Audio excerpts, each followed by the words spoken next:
more adornment. Oh, did you hear the story of how I almost set my whole car on fire? Your whole what?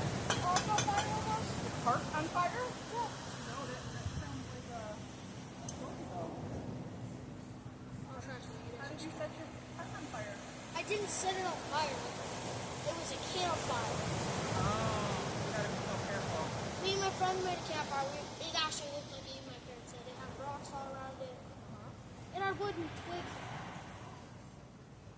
Yes, I do play with fire. So you're a boy, you know, getting burned. I'm learning about it. Like, I have a lot of experience more than this kid with burns. I cook. Burning is so common.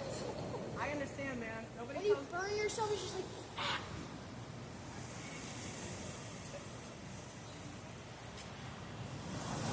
I kinda want to lay on the ground. I get the white so like a beer?